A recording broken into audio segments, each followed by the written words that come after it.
Shalom, Bapak Ibu yang diberkati oleh Tuhan. Sebelum kita merenungkan kebenaran firman Tuhan, mari kita bersekutu di dalam doa. Kami memuji dan memuliakan nama-Mu ya Tuhan, karena kasih-Mu yang menuntun, memimpin kami untuk memperdengarkan dan mendengarkan kebenaran firman Tuhan. Engkau senantiasa boleh jamah hati kami, agar kebenaran firman Tuhan boleh kami mengerti, kami boleh paham, karena Tuhan menolong kami melalui Roh-Mu yang kudus. Dalam nama Yesus kami berdoa dan mengucap syukur. Amin. Saudara-saudara, Bapak dan Ibu yang diberkati Tuhan, firman Tuhan menyapa kita pada saat ini dari 2 Korintus pasal 5 ayat 6 sampai 10. Kami akan bacakan firman Tuhan bagi kita. Demikianlah firman-Nya. Maka oleh karena itu hati kami senantiasa tabah, meskipun kami sadar bahwa selama kami mendiami tubuh ini, kami masih jauh dari Tuhan. Sebab hidup kami ini adalah hidup karena percaya, bukan karena melihat. Tetapi hati kami tabah dan terlebih suka kami beralih dari tubuh ini untuk menetap pada Tuhan. Sebab itu juga kami berusaha, baik kami diam dalam tubuh ini maupun kami diam di luarnya, supaya kami berkenan kepadanya. Sebab kita semua harus menghadap tahta pengadilan Kristus, supaya setiap orang memperoleh apa yang patut diterimanya, sesuai dengan yang dilakukannya dalam hidupnya ini, baik ataupun jahat. Amin. Saudara-saudara, Bapak dan Ibu yang diberkati, dikasihi oleh Tuhan, tema kebenaran firman Tuhan bagi kita pada saat ini, hidup karena percaya, bukan karena melihat. Saudara-saudara, Bapak Ibu yang diberkati Tuhan, di dalam praktek kehidupan kita sehari-hari, sering kita mengalami ataupun orang-orang yang ada di sekitar kita mengalami yang namanya penderitaan dan pergumulan. Tentunya setiap pribadi menanggapi penderitaan, pergumulan hidup itu pasti memiliki tanggapan yang berbeda-beda. Ada orang menghadapi penderitaan, menghadapi kesusahan, hatinya hancur dan menjadi takut. Ada orang yang menghadapi penderitaan, hatinya percaya kalau di balik penderitaan itu ada kebahagiaan yang akan Tuhan sediakan dalam kehidupannya. Mungkin pernah kita mendengarkan istilah sehabis hujan tampaklah pelangi. Istilah ini dapat menjadi sebuah semangat. Kita harus menaruh iman kepercayaan untuk menyatakan istilah sehabis hujan datanglah pelangi. Bagi orang yang tidak menatap istilah ini dengan keyakinan yang sungguh, maka orang ini akan mengatakan, sehabis hujan, banjir melanda. Oleh karena itu, saudara-saudara, Bapak Ibu yang diberkati Tuhan, tergantung bagaimana kita meyakini, mengimani, mempercayai sebuah penderitaan, kesusahan itu di dalam praktek kehidupan kita masing-masing. Apakah kita percaya di balik penderitaan kita ada kebahagiaan? Itu tergantung kepercayaan kita. Kalau kepercayaan kita katakan di balik penderitaan akan ada malapetaka, itu juga tergantung pada diri kita masing-masing. Tetapi mau kita katakan Bapak Ibu, kita mau pastikan, kita mau imani di balik penderitaan ada rencana yang telah Tuhan persiapkan dan sediakan. Tentunya itu adalah sebuah kebahagiaan. Itu iman. Itu keyakinan kita kepada Tuhan. Hal itulah yang dialami oleh Rasul Paulus. Pada pembacaan firman Tuhan kita pada saat ini.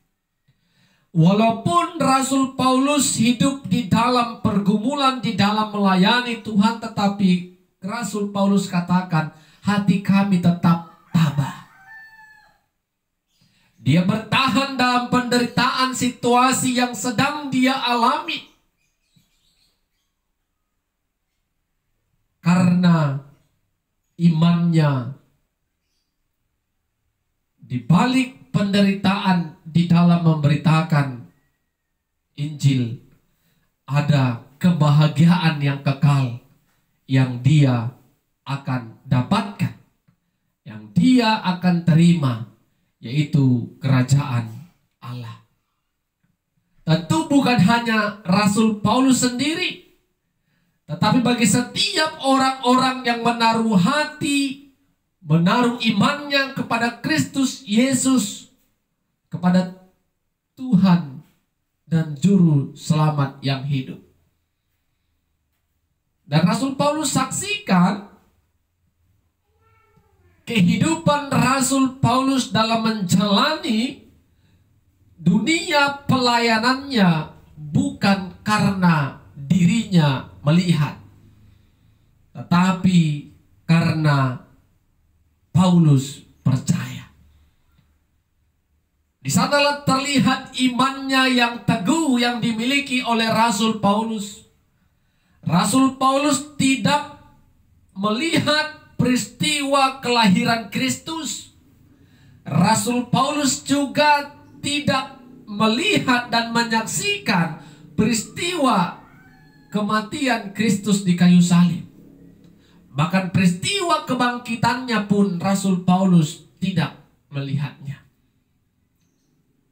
Dia hanya mengimani, dia hanya percaya kepada perkataan Kristus sewaktu peristiwa Kristus menampakkan diri kepada Rasul Paulus agar Rasul Paulus mau menjadi pemberita Injil. Kepercayaannya itulah membuat Rasul Paulus tidak putus semangat, tidak meninggalkan imannya, karena dia percaya di balik penderitaannya dalam memberitakan Injil, maka ada tempat yang telah Tuhan persiapkan, yaitu kerajaan Allah. Bukan hanya kepada Rasul Paulus, kepada setiap orang yang menerima, mengimani, dan mendengar pemberitaan Rasul Paulus juga mendapatkan tempat. Dan itu dibutuhkan iman yang teguh Bapak Ibu yang diberkati oleh Tuhan, sama seperti kita orang Kristen pada masa ini. Mengapa kita tetap percaya kalau Kristus Yesus yang telah lahir, mati, bangkit itu telah menyelamatkan dosa kita? Tentu kita katakan bukan karena kita melihat peristiwa itu secara langsung, tetapi itu terdorong karena iman kita kalau kita telah ditebus, diselamatkan di dalam Kristus. Dan semua itu tidak terlepas dari Roh Kudus yang telah Tuhan karuniakan kepada setiap orang-orang percaya. Dan Roh Kuduslah yang mengajar kita, memimpin kita, mengingatkan kita akan kebenaran-kebenaran firman Tuhan yang kita baca, yang kita dengar, dan yang kita renungkan. Dan itu yang membuat iman kita semakin kokoh di dalam Kristus Yesus. Itu yang diimani oleh Rasul Paulus. Walaupun di dalam penderitaan, dalam melayani Tuhan, ada roh di dalam hidupnya yang memimpin, menghibur, menguatkan, dan meneguhkan panggilan Rasul Paulus, sehingga dia boleh bertahan. Bapak Ibu yang diberkati oleh Tuhan, tentu apa yang dialami oleh Rasul Paulus ini, pengalaman yang dialami Rasul Paulus ini, menjadi teladan iman bagi setiap kita orang-orang percaya yang mendengarkan firman Tuhan saat ini. Kita bisa bertahan dalam kekristenan kita, dalam kepercayaan dan keyakinan kita sampai detik ini, bukan kita karena melihat, tetapi kepercayaan kita, keyakinan kita kepada kebenaran firman Tuhan, itu yang membuat kita bertahan,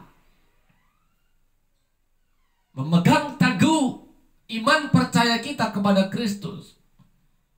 Sama seperti halnya ketika peristiwa kebangkitan Kristus Yesus, Yesus menampakkan diri kepada murid-muridnya, tetapi salah satu dari mereka yang bernama Thomas tidak percaya kalau Kristus telah memperlihatkan dirinya kepada murid-muridnya yang lain. Sehingga Thomas katakan, kalau aku belum melihat Yesus secara langsung, sekali-kali aku tidak percaya akan kebangkitannya.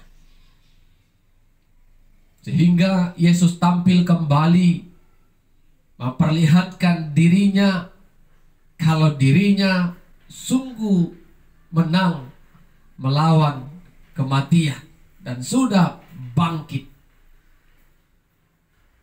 Dan Yesus katakan kepada Thomas, engkau telah melihat aku dan engkau menjadi percaya. Tetapi berbahagialah orang-orang yang tidak melihat namun percaya. Itulah kita Bapak Ibu, orang-orang percaya masa kini. Kita tidak melihat Kristus itu, tetapi kita mengimani Kristus yang mati itu telah menebus dosa-dosa kita. Dan ada iman di dalamnya ketika kita telah tiada. Maka iman kita mau katakan, kalau kita berada di tempat yang telah Tuhan persiapkan, yaitu kerajaan Allah. Kita harus sama-sama mengimani akan hal itu.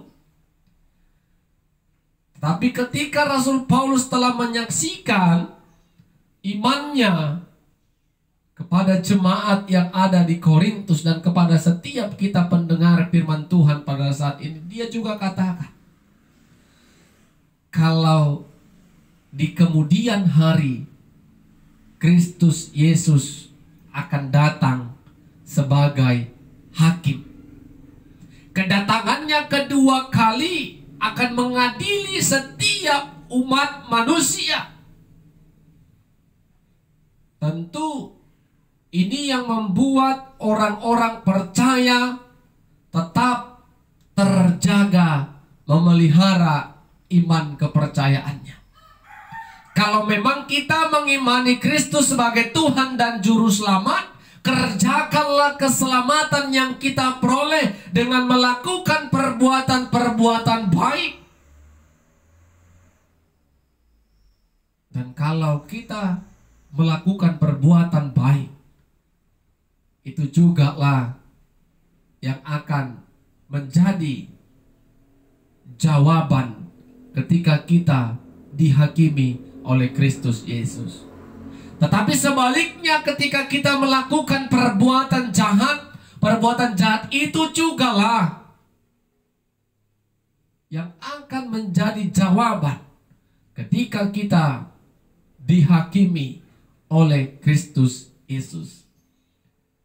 Sehingga ini mengajarkan kita tidak cukup hanya iman kepada Kristus tanpa kita hidup melakukan kebaikan yang dikehendaki oleh Tuhan kita Kristus Yesus. Kalau kita orang-orang percaya, orang-orang yang diberkati karena iman, maka roh yang ada dalam hidup kita juga mendorong kita untuk senantiasa berbuat baik. Sehingga apa yang dikatakan Rasul Paulus ini, dia bukan hanya katakan dia mengimani Kristus sebagai Tuhan dan Juru Selamatnya, tetapi dia juga mau katakan dia tetap hidup berkenan dengan melakukan perbuatan-perbuatan yang baik yang dikehendaki oleh Tuhan.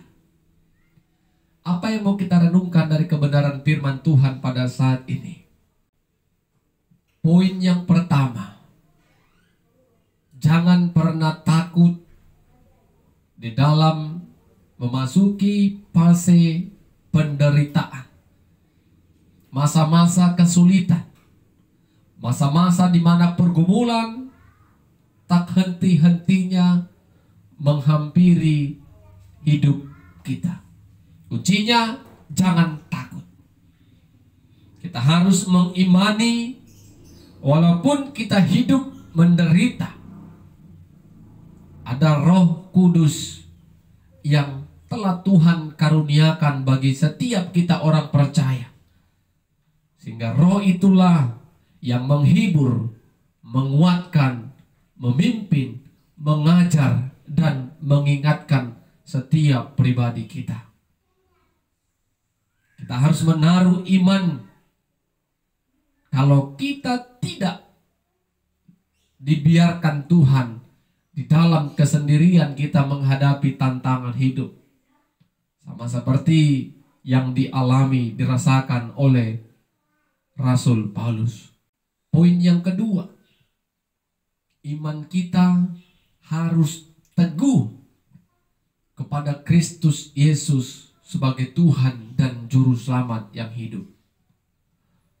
Walaupun dalam mempertahankan iman, memelihara iman ini akan banyak penderitaan yang kita alami, tetapi itu membuat kita tetap dan terus bertahan, jangan pernah putus asa, mundur, dan meninggalkan Tuhan kita. Karena kita mengimani, walaupun hidup kita menderita, susah, tidak dipandang, hina di mata dunia ini, ketika kita setia, taat sampai akhir hidup kita, maka sama seperti iman Rasul Paulus, kita juga mau mengimani ada tempat yang sudah Tuhan persiapkan, yang akan kita nikmati setelah kita telah tiada. Setelah Kristus Yesus datang kedua kali menghakimi orang yang hidup dan yang mati. Dan kalau kita bisa memelihara iman percaya kita bisa perlihatkan ketaatan dan kesetiaan kita walaupun kita harus menderita, maka tempat itu menjadi bagian hidup kita. Dan yang ketiga, poin yang terakhir, walaupun kita sudah mengimani kalau Kristus yang mati itu menebus, menyelamatkan dosa kita, tetapi melalui firman Tuhan yang kita dengarkan pada saat ini, jangan terlena. Tetap kerjakan keselamatan yang sudah kita terima. Bagaimana mengerjakan keselamatan itu? Tentu kita harus berusaha. Dan usaha itu bukan karena kekuatan kita, tetapi Roh Kudus memimpin, mengingatkan kita untuk melakukan kebaikan yang dikehendaki Tuhan. Dengan kita melakukan kebaikan-kebaikan yang diinginkan Tuhan, maka kebaikan yang kita kerjakan itulah yang akan menyertai hidup kita ketika kita masuk ke dalam penghakiman. Perbuatan baik menyertai kita. Sebaliknya, ketika kita jahat, melakukan kejahatan, dan kejahatan itu jugalah yang menghampiri hidup kita, tentu hal itu tidak berkenan di hadapan Tuhan. Mari Bapak Ibu yang diberkati Tuhan, imani, kerjakan apa yang kita imani, sehingga kita boleh hidup, merasakan keselamatan, bukan karena kita melihat, tetapi karena iman kita kepada kasih Tuhan. Amin, kita berdoa. Kami bersyukur firman-Mu mengingatkan dan mengajar kami Tuhan, agar kami tetap memelihara iman percaya kami kepada Kristus sebagai Tuhan dan Juru Selamat kami yang hidup, agar keselamatan yang telah Tuhan berikan bagi kami boleh mengimani hal itu.